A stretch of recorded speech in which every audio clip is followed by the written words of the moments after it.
The Kelmar Sector Military Academy floated in the void between three star systems, a monument to interstellar cooperation that looked less like a school and more like someone had convinced a small moon to get really serious about geometric patterns. Established 2 centuries ago after the Unification Wars, it served as the premier training ground for military officers from 47 member species of the Galactic Concordance. The architecture alone cost more than some planetary GDP figures, all gleaming alloys and projected energy fields that hummed with the kind of pretentious efficiency only achieved by committee design across multiple species with entirely different concepts of aesthetics. Inside Training Hall Sigma-9, the atmosphere crackled with competition and barely suppressed xenophobic superiority complexes. Advanced Marksmanship Theory and Application, course code AMTA 7749, attracted the best shooters from across known space. The best, the brightest, and apparently the most insufferable. The current semester roster included representatives from species who had been perfecting the art of hitting targets from ludicrous distances, since humanity was still figuring out that pointy rocks worked better than round ones. Commander Vecthrol, a 4-armed Quillian whose exoskeleton bore scars from conflicts most cadets only read about in historical databases, surveyed the assembled students with the expression of someone who had seen far too much and slept far too little. His compound eyes could track 17 separate movements simultaneously, which proved useful when managing a classroom full of apex predators from different evolutionary trees who all thought they were the apex est. Today's roster included Zephyros, a Venari whose crystalline body could calculate wind resistance and bullet drop before most species finished exhaling. There was Crawlis, a massive Dranthian whose people had been using magnetically accelerated projectiles since the Bronze Age, assuming they had bronze, which they did not. But the translator always got confused on that point. And Thesix, a lithe Moravian, whose 6 eyes could see in spectrums that made infrared look primitive, and who never let anyone forget it. And then there was the human. She walked into the hall carrying what could only be described as an antique by galactic standards, while her classmates arrived with weapons that looked like they belonged in museums of modern art. Humming with power cores and bristling with computational arrays, she carried something that appeared to have been assembled in a particularly well-equipped garage. The rifle was long, yes, almost comically so by the standards of species who had miniaturized lethality into packages the size of pistols. But it was the accessories that really caught attention. Or rather, the lack thereof. No holographic targeting display, no AI-assisted wind calculation module, no gravitational lens compensator, no quantum entanglement range, finder. Instead, there were manual adjustment knobs, physical scopes with actual glass lenses, a bipod that folded out with mechanical clicks that echoed embarrassingly in the high-tech hall. And most bewildering of all, a small notebook attached to the stock with what appeared to be actual paper inside. Paper. In space. In a military academy. In the year 2847 by human reckoning. The snickering started immediately. "Is that a museum piece?" Zephyros chimed, their voice resonating like wind through crystal caves, which was exactly what it was. I thought humans had at least reached the computational age. "Perhaps it is ceremonial," Crawlis rumbled, each word vibrating through the deck plating.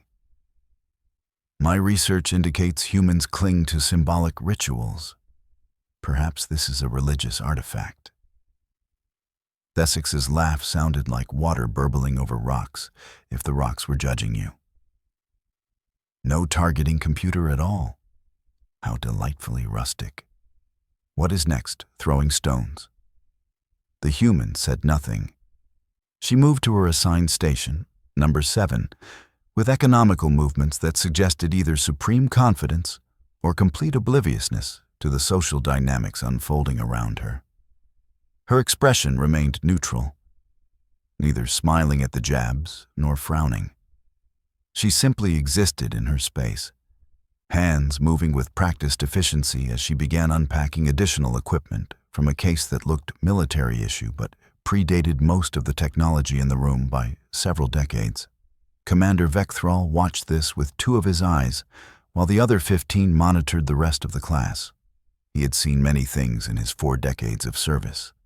Fought in battles where the difference between victory and death came down to millimeters and milliseconds. He had trained thousands of cadets, many of whom had gone on to distinguished careers, and several of whom had gone on to distinguished funerals after ignoring his lessons. He recognized patterns that younger instructors missed.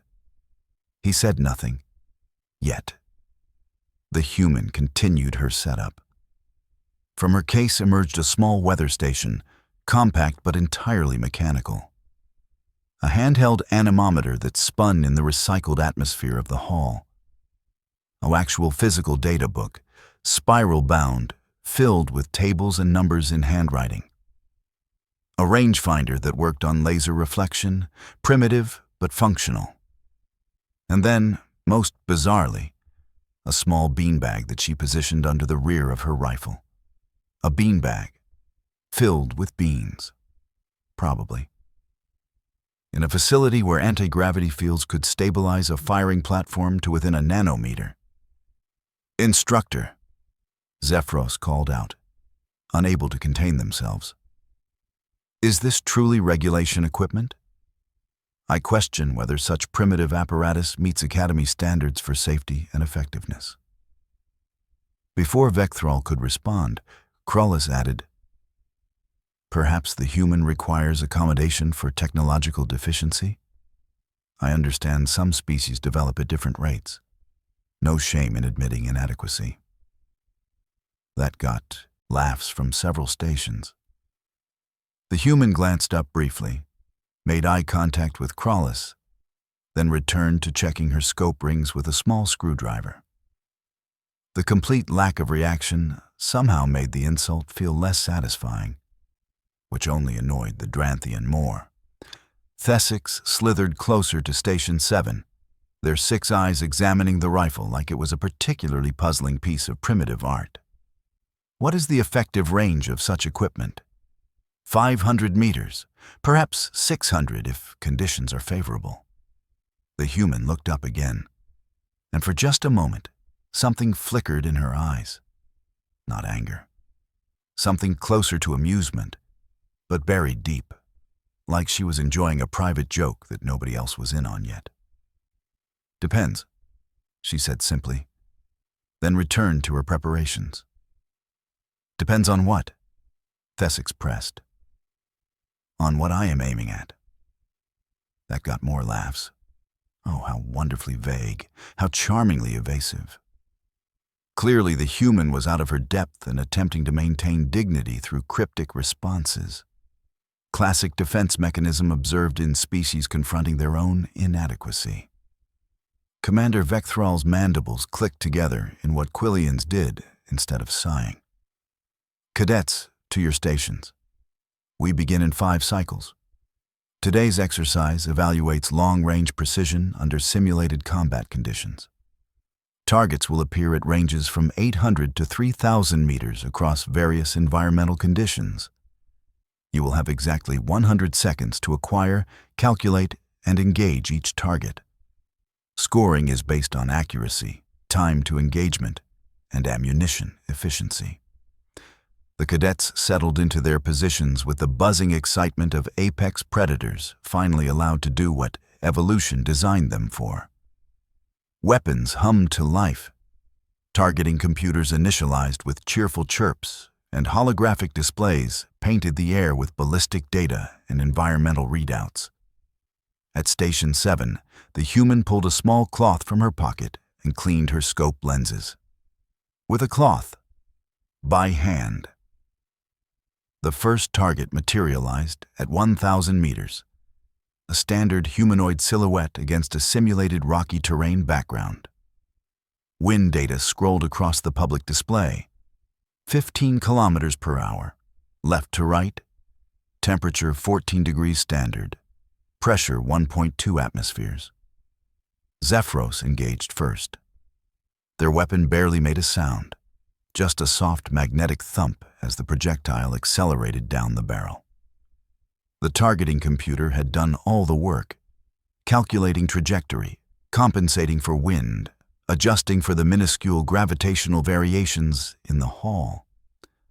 The projectile struck the target dead center, 2 centimeters from the marked kill zone. Excellent shot by anyone's standards. Time to engagement, 3.4 seconds. Crawlis fired next.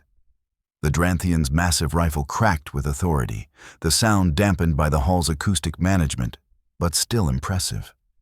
Another center mass hit, this time 4 centimeters from perfect. Time to engagement, 4.1 seconds. Thessex took their time, all 6 eyes processing information that their weapons computer integrated into a firing solution. When they fired, the round struck so close to center that the holographic display briefly flickered, trying to measure the deviation. Time to engagement, 5.7 seconds. Down the line it went, each cadet engaging with their sophisticated equipment, each achieving respectable accuracy in respectable time. The weapons were marvels of engineering, capable of making average shooters good and good shooters exceptional. Then came Station 7. The human had settled into position, her body forming angles that looked uncomfortable to species with different joint configurations. She pressed her cheek against the stock, eye aligned with the scope, her breathing changing. Not stopping, but slowing. Each breath deeper and more controlled than the last. Her right hand rested on the trigger guard, not the trigger. Not yet. She consulted her physical notebook, actually flipped pages with her fingers, found whatever data she sought. Her hand moved to the scope, making manual adjustments with small, precise movements. Click, click, 2 adjustments. Then she touched the windage knob. Click, 1 more. 15 seconds had passed, an eternity in modern combat. Her breathing steadied further, settling into a rhythm that looked almost meditative.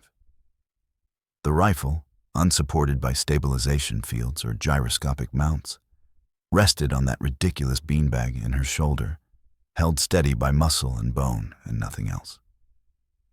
20 seconds. At other stations, cadets exchanged glances. Was she having equipment failure? Did she not understand the exercise? Thessex opened their mouth to make another quip about primitive technology. Then the human went perfectly still, not motionless in the way of machines, still in the way of predators in the instant before they strike, that moment where even breathing seems negotiable. The kind of stillness that prey animals recognize on an instinctive level as very, very bad news for their continued existence. The rifle fired. The sound was different from the magnetic accelerators and plasma projectors. Louder, more visceral. The kind of chemical explosion that humanity had been perfecting since someone first put gunpowder in a tube and pointed it at something they wanted to stop existing. Old technology. Proven technology. Effective technology. The round struck the target precisely in the marked kill zone, so centered that the measurement system recorded 0 deviation. Time to engagement, 23.6 seconds. Acceptable, Vecthrall commented, his voice neutral. Though engagement time requires improvement. The human said nothing, already preparing for the next target. Target 2 appeared at 1,500 meters. Wind increased to 25 kilometers per hour, gusting. The difficulty had jumped significantly. Most cadets' targeting computers took longer to calculate solutions, their engagement times climbing into the 6 to 8 second range. Accuracy remained good, but not perfect. The increased distance and wind causing several shots to drift into acceptable, but not exceptional zones. The human took 31 seconds. 0 deviation. Target 3. 2,000 meters. Crossing wind. Simulated rain reducing visibility. Engagement times across the class stretched to 10 seconds, 12, 15. Accuracy scores began showing more variance. These were difficult shots even with computer assistance, requiring the weapon's predictive algorithms to work overtime. The human took 42 seconds, 0 deviation. By target 4, the mockery had stopped. Zephyros's crystalline structure had shifted to a deeper blue, indicating confusion. Krallis had stopped firing altogether, watching Station 7 with 2 of their eyes, while the other 3 tried to focus on their own performance. Thesix had coiled into a tighter spiral, all 6 eyes fixed on the human who was doing something that should not be possible with equipment that primitive. Target 5 materialized at 2,500 meters, the maximum effective range for most of the weapons in the hall. Wind data showed gusts up to 35 kilometers per hour, variable direction. Temperature fluctuations. Simulated atmospheric distortion from heat shimmer. This was the kind of shot that required cutting-edge technology to achieve consistency. The human's process remained unchanged. Observe, calculate manually, using that absurd paper notebook. Adjust the scope with those mechanical clicks that suddenly did not sound quite so ridiculous. Settle into position, breathe, that strange stillness. Fire, 54 seconds, 0 deviation. Commander Vecthral's mandibles clicked rapidly now, a Quillian expression of intense interest. 2 of his arms crossed over his chest, while the other 2 manipulated his data pad, pulling up information. His compound eyes narrowed, focusing multiple viewpoints on Station 7. Target 6 appeared at 3,000 meters, maximum range for the exercise. At this distance, a human-sized target appeared as little more than a speck, even with magnification. Wind, heat, the curvature of the hall's artificial gravity field, minute variations in air density, even the rotation of the floor relative to the target, all factored into the equation. This was a shot designed to challenge the best equipment operated by the best shooters. Most cadets took between 15 and 20 seconds. Several missed entirely, their rounds striking outside the designated target zone. Those who hit averaged deviations of 10 to 20 centimeters from center, still lethal on a living target, but far from perfect. The human's process remained exactly the same. If the impossible distance intimidated her, nothing in her body language suggested it. She consulted her notebook longer this time, cross-referencing multiple pages. Her fingers made more adjustments to the scope, each click deliberate. She checked her position, made a minute change to how the rifle rested on the beanbag, settled, breathed, found that predatory stillness, fired, 1 minute and 8 seconds. The holographic display updated, 0 deviation. The hall went silent, not the focused silence of concentration, but the stunned silence of assumptions being violently dismantled. Vecthral set down his data pad. With 2 hands, he gestured for the class to hold position. With his other 2, he signaled to the observation gallery above the hall. Within moments, 3 additional instructors appeared, descending via gravlift. Master Sergeant Prolix, a Kethran whose species had invented precision shooting before most of the galaxy discovered metallurgy. Captain Ylira, human herself, head of the Academy's Tactical Warfare Department. And Chief Instructor Vorn, a Selenite whose tactical acumen was literally legendary. They gathered near Station 7, speaking in tones too low for the cadets to hear clearly. The human remained in position, waiting for the next target, apparently unconcerned that half the senior staff had materialized behind her. Vecthral approached the station directly. "Cadet," he said, his voice carrying the weight of authority earned through survival. Remain in position. Instructors will observe your next engagement. Target 7 appeared. 3,000 meters again, but now with added complications. Moving target, tracking left to right at simulated infantry running speed. Variable wind. Reduced visibility from simulated smoke. This was not just difficult. This was the kind of shot most species would not attempt without AI assistance. The human seemed entirely unbothered by her audience. She watched the target move, tracking it with the scope, calculating. More notebook consultation, scope adjustments. Then something none of the instructors expected. She adjusted her position slightly, aiming not at the target, but at empty space ahead of it. Leading the target. Calculating intercept, in her head, with no computer. The stillness, the breath, the shot. The round intersected with the target at precisely the moment both occupied the same space. Dead center. Time, 1 minute 14 seconds.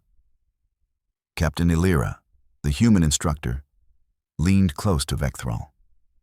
Her words were whispered, but in the silence of the hall, several cadets with enhanced hearing caught fragments. Only snipers shoot like that. Modern militaries do not train this anymore. Takes years to develop. Humans stopped because computers were easier. Vecthrall's mandibles clicked in understanding. He gestured to the other instructors, and they retreated to confer more privately. The human at Station 7 finally broke position, rolling her shoulders to work out tension, completely unaware that she had just caused a minor crisis among the teaching staff. Zephyros found their voice first, crystals chiming with uncertainty. I do not understand. How is this possible? The computational requirements alone should exceed organic capability. Crawlis rumbled agreement. Our weapons perform these calculations in microseconds. No biological neural system can match such speed. Which is why, Thesix added slowly, 6 eyes blinking in sequence. We rely on computers. But she is not matching our speed. She is matching our accuracy, with significantly inferior equipment. The logical conclusion is disturbing. The human finally spoke, her voice carrying clearly in the quiet hall. Your equipment is not superior, just different, serves a different purpose. How can you claim manual calculation competes with computational precision? Zephyros demanded, frustration bleeding into their harmonic voice. The human picked up her rifle, checking it with practiced efficiency. Your computers let you shoot very well, very quickly. They make you effective. They do not make you snipers. Explain the distinction, Crawlis said, leaning forward with genuine curiosity replacing condescension. A marksman, the human said, settling back into position as Target 8 appeared, is someone who can hit a target. A sniper is someone who decides which target, when, and why. Your computer tells you where to aim. I decide where the shot goes. Different skill, different purpose. She fired. Target 8, 2,800 meters, 46 seconds, 0 deviation. But the computer is faster, Thesix protested. Yes. Target 9, 2,200 meters, 38 seconds, 0 deviation. But can your computer tell you which soldier is the officer? Which vehicle carries the commander? Which power relay will cripple an entire facility? Can it factor in psychological impact of a single shot versus suppressive fire?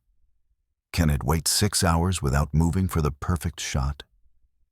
The alien cadets had no response. Their weapons were designed for modern warfare, fast-paced and computational.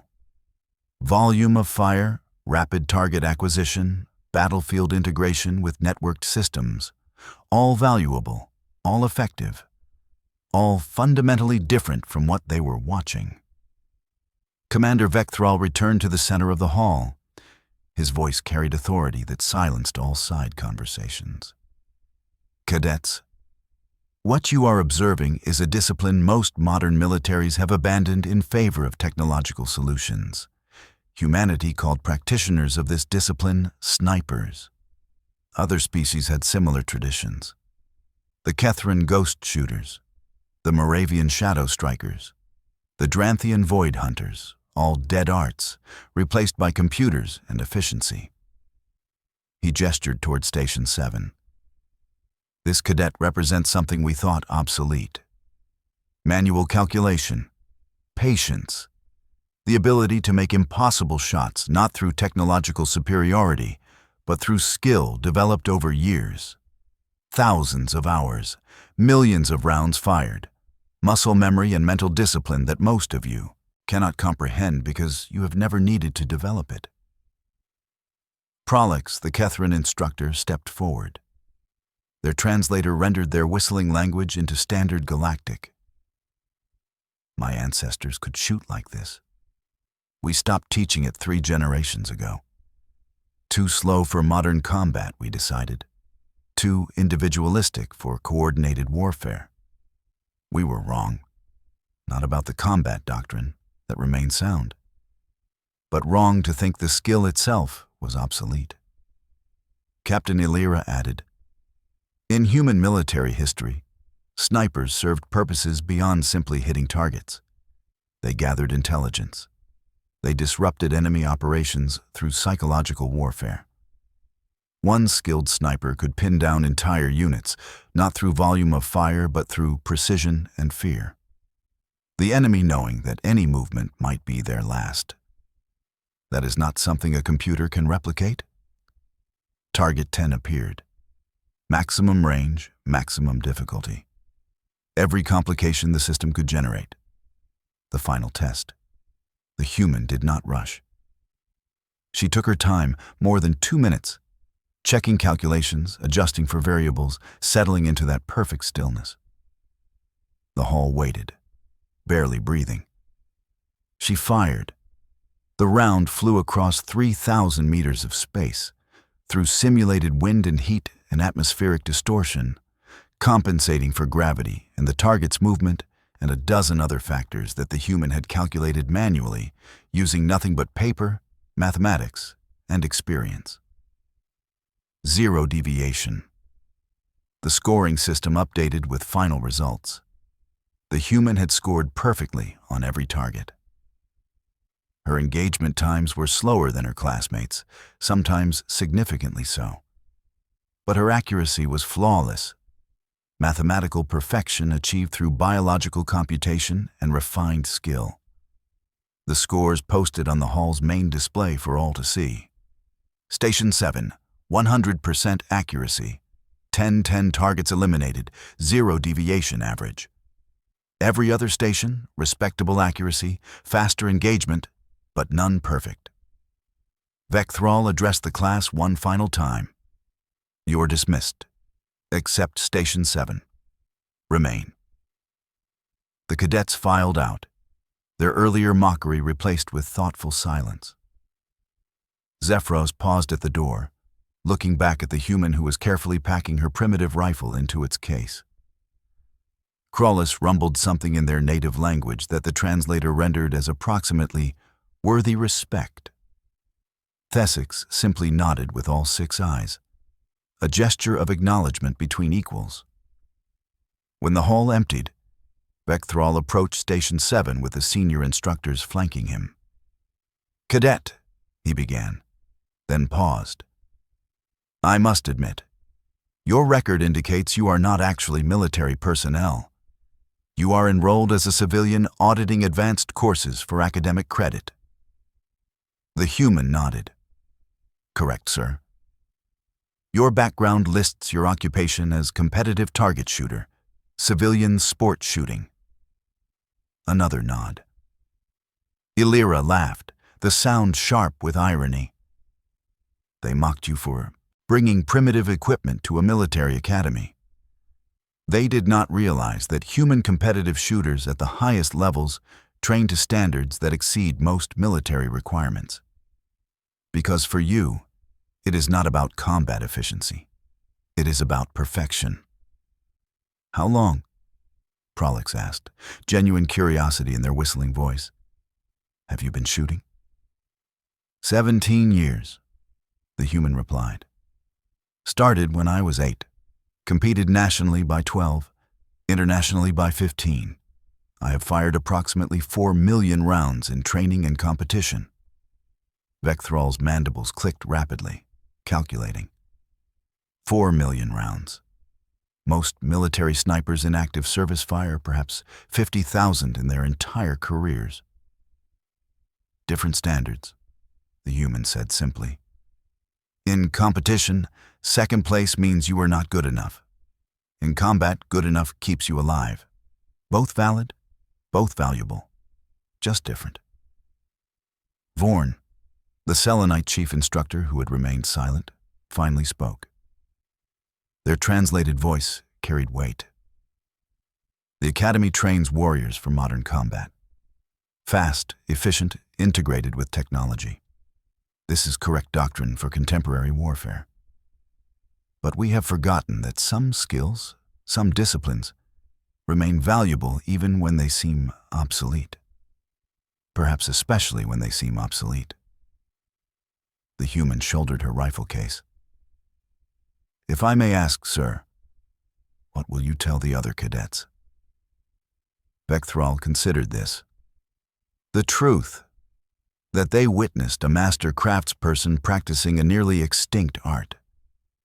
That their technology makes them effective soldiers, but that effectiveness and mastery are not the same thing. That they should neither abandon their tools nor mock those who choose different paths.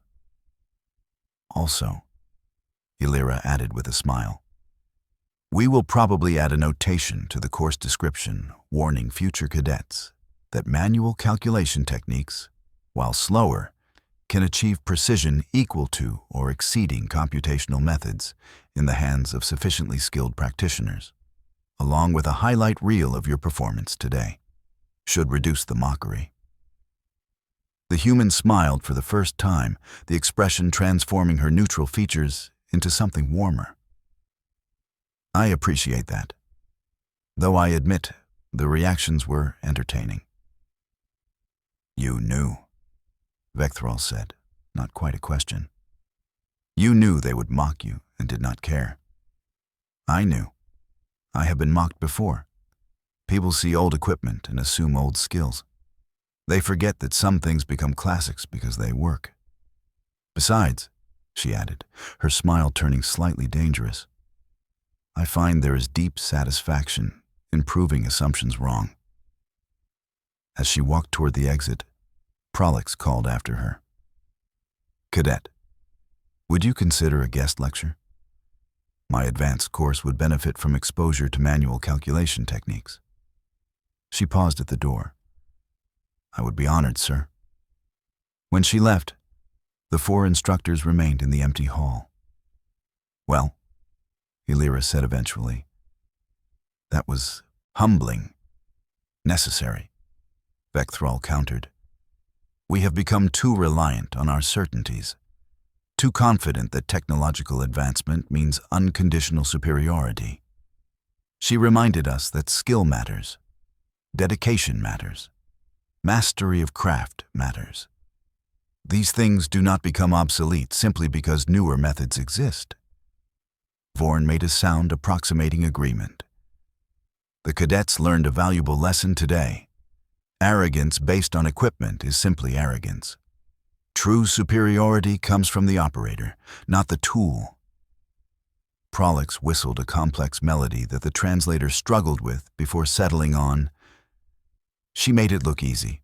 4 million rounds. That is not talent.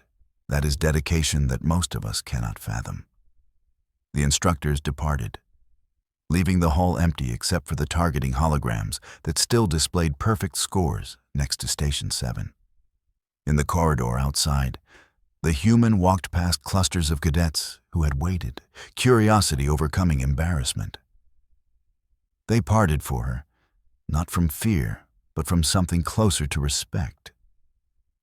She nodded politely, not gloating, not even particularly proud. Just a craftsperson who had demonstrated her craft to an audience that finally understood what they were seeing. Zephyros approached, crystalline structure showing colors associated with contrition. I apologize for my earlier comments. They were inappropriate and based on assumptions that proved incorrect. No offense taken, the human replied. Your equipment is impressive. It serves its purpose well. But inferior to manual skill?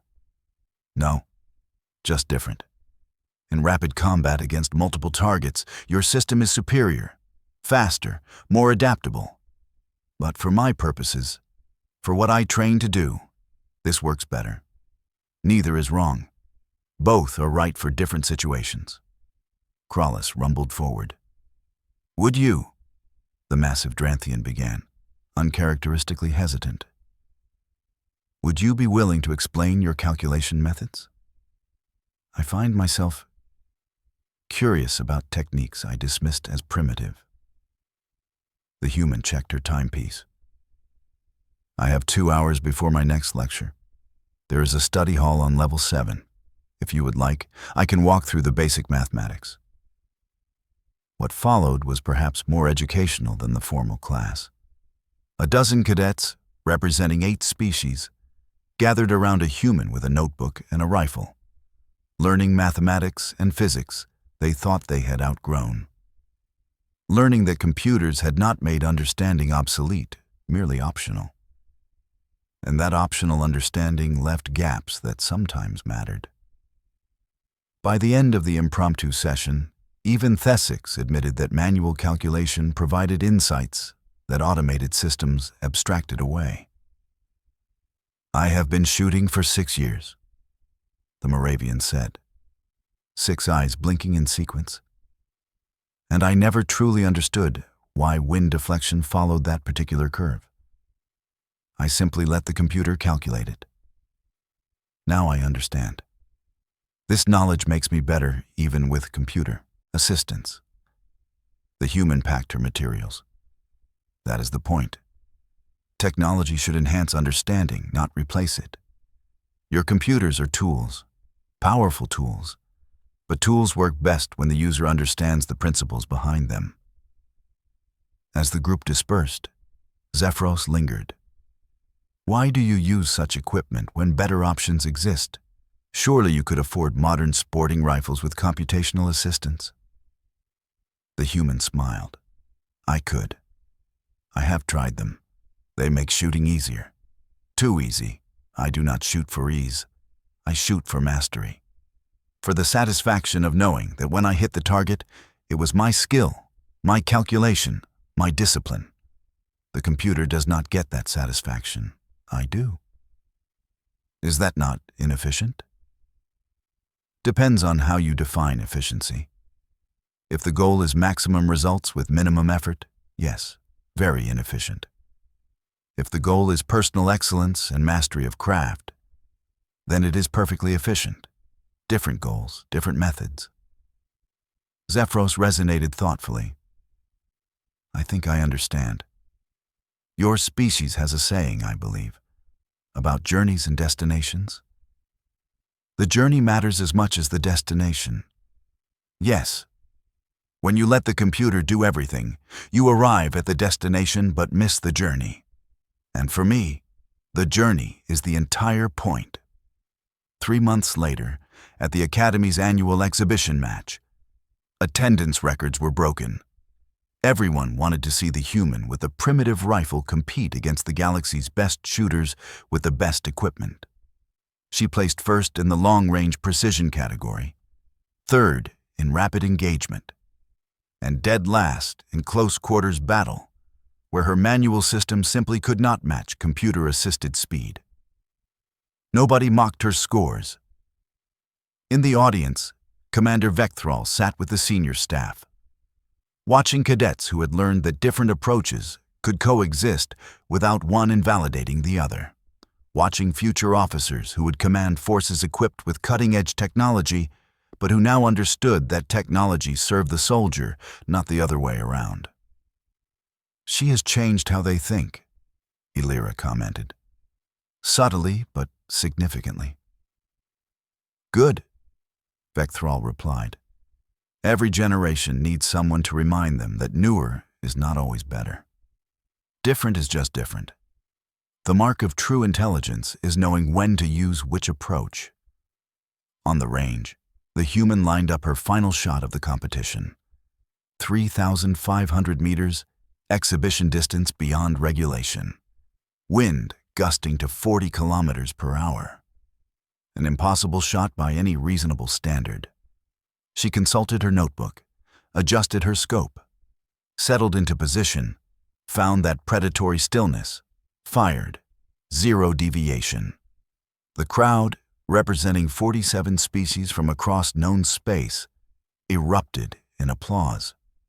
Not because a human had beaten their best technology, but because they had witnessed mastery of craft, dedication to excellence, and the proof that some skills transcended technological advancement. In the end, that was the real lesson. Technology evolved constantly, always improving, always advancing. But the dedication required to achieve true mastery, the discipline to pursue perfection for its own sake, the willingness to take the long, difficult path when easier options existed. These things were universal. These things were timeless. And these things deserved respect, regardless of what species demonstrated them or what equipment they chose to use. The human packed her rifle for the last time that day, the same meticulous care she always showed, unaware that she had become something of a legend in academy circles. The cadet with the primitive rifle who outshot everyone, not through better technology, but through better skill. The story would be told to incoming students for years, a reminder that assumptions based on appearance could be dangerously wrong. But that was tomorrow's concern. Today, she had hit every target she aimed for, proved that skill could match technology when honed to perfection, and earned the respect of warriors from across the galaxy. Today was a good day. She walked off the range, rifle case on her shoulder, notebook in her pocket, and the satisfaction of mastery in her heart. Behind her, cadets who had arrived thinking they knew everything about marksmanship dispersed, knowing significantly more and understanding how much they still had to learn. The galaxy continued spinning, technology continued advancing, and somewhere, a young shooter picked up a rifle and began the long journey toward mastery. Inspired by a story about a human who proved that the old way still worked when practiced with dedication. Commander Vecthrall watched her go, mandibles clicking in amusement. 4 million rounds, he said to nobody in particular. That is not training. That is devotion. That, Illyra corrected with a smile, is what separates good from exceptional. She did not become a master because she had talent. She became a master because she was willing to fire 4 million rounds. Most beings, regardless of species, will never have that dedication. And that, ultimately, was the truth that the Academy learned that semester. Technology could make the average person good. Training could make the good person better. But mastery, true mastery, required something that no computer could provide and no shortcut could reach. It required dedication measured in decades, effort measured in millions of repetitions, and the willingness to choose the difficult path when easier options existed. It required the heart of someone who shot not for efficiency or practicality, but for the pure satisfaction of perfection achieved through skill alone. The galaxy had nearly forgotten such people existed. One human with a primitive rifle reminded them. And the instructors smiled, knowing that this lesson, this story, would echo through the Academy's halls for generations, teaching cadets that they should never, ever mistake simplicity for inadequacy or mock equipment they did not understand. Because somewhere, someone using that supposedly primitive equipment might just be a master craftsperson about to demonstrate that expertise transcends technology.